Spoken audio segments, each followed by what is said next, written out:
लोग कहते हैं कि इंसान को सबसे दोस्ती रखना चाहिए, किसी को अपना दुश्मन नहीं बनाना चाहिए। दुश्मनी किसी से की नहीं जाती, कभी कभी लोग आपसे जलकर भी आपके दुश्मन बन जाते हैं। ऐसा ही मेरे साथ हुआ, लोग बेवजह ही मेरे दुश्मन बन गए। मेरा नाम दिया है और मैं 21 साल की हूँ। मैंने एक नया ऑफिस ज्वाइन किया। मेरे बॉस 35 साल के हैं और शादीशुदा हैं। उनकी एडवर्टाइजिंग की बड़ी कंपनी है। यह ऑफिस नया और मेरे अलावा और भी 70-80 लोगों का स्टाफ है। मेरी इंग्लिश पर कमांड अच्छी है, इस कारण मुझे प्रोटेक्शन और बाकी काम में कोई प्रॉब्लम नहीं होती थी। बॉस का खुद की प्राइवेट केबिन था, उन्होंने ही मेरा इंटरव्यू लिया था। ऑफिस में मुझे मेरा रोल बताया गया। बॉस हमारे बहुत अच्छे थे, काम करने वालों की कद्र करते थे। कुछ ही दिनों में वो मेरे काम से प्रभावित हुए और मुझे नई नई जिम्मेदारियां देने लगे।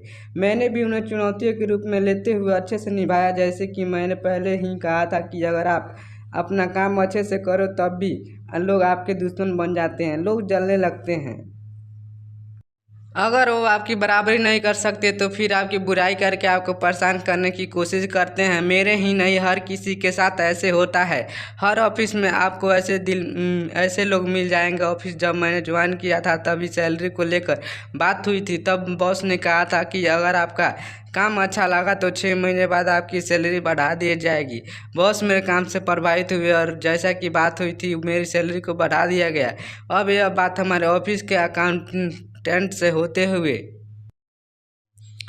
ऑफिस के सारे स्टाफ तक पहुंच गई थी। ऑफिस में पहले ही कई लोगों को खटक रही थी कि मेरे आने से उनकी इमेज पर फर्क पड़ा था, लेकिन इसमें मेरा क्या कसूर था। मैं बस अपना काम कर रही थी। बॉस के साथ मैंने कई प्रोटेक्शन बनाए थे, इस कारण मुझे बॉस के ऑफिस में ही ज़्यादा देर तक काम करना पड़ता था। मेरे सैलरी बढ़ते ही कई लोग जो अपना काम तो ठीक से कर नहीं पाते, उन्होंने मेरी काबिलियत और मुझे नीचा दिखाने के लिए बुरा कहना शुरू कर दिया। वो ऐसे लोग हैं जिनके घर में उनकी बहन और बेटी होती है, लेकिन फिर भी दूसरों पर कीचड़ उछालते हैं।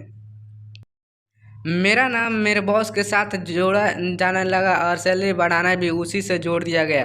झूठी और इस तरह की बातों में सभी को रस आता है। यह बात ऑफिस की मेरी दोस्त ने मुझे बताई। मैंने तो उस समय मुझे यह एहसास हुआ कि अपनी कमी छुपाने के लिए लोग किसी हद तक भी जा सकते हैं। आगे से जब भी मैं बॉस के कैबिन से बाहर आती तो बाहर लोगों के चेहरे पर हंसी मुझे सब बयान कर जाती। धीरे धीरे वो लोग सफल होने लगे, मुझे यह बातें प्रभावित करने लगी और इसका असर मेरे काम पर पड़ने लगा। मेरे बॉस को भी मेरे चेहरे और बातों से पता चल गया था कि मेरे साथ सब नॉर्मल नहीं है। मैंने सोचा कि मुझे यह ऑफिस छोड़ देना चाहिए और इन लोगों का चेहरा भी अब न देखूं। करीब 20 दिनों के बाद मैंने अपना ऑफिस छोड़ने का फैसला किया। मैंने अपना रिजाइन लेटर टाइप किया और बॉस के कैबिन में चले गए। बॉस को मैंने रिजाइन लेटर दिया और कहा कि सर मैं जब छोड़ रही हूँ। बॉस को जैसे शक हो लगा, उन्होंने पूछा क्यों, क्या हुआ और कहीं जॉब मिल गई है क्या। मैंने कहा नहीं, अभी घर में कुछ दिन रहूंगी। बॉस को यह सुनकर अजीब लगा। उन्होंने कहा मैं पिछले कुछ दिनों से देख रहा हूँ कि तुम्हारा काम पर असर हुआ है। क्या हुआ, तुम मुझे बता सकती हो। मैंने बोला कुछ नहीं सर, बस थोड़ी देर चुप में रहे और फिर उठकर मेरे पास आए और कहा कि देखो, अगर तुम्हारी पर्सनल लाइफ में भी कुछ प्रॉब्लम है तो तुम मुझे बता सकती हो।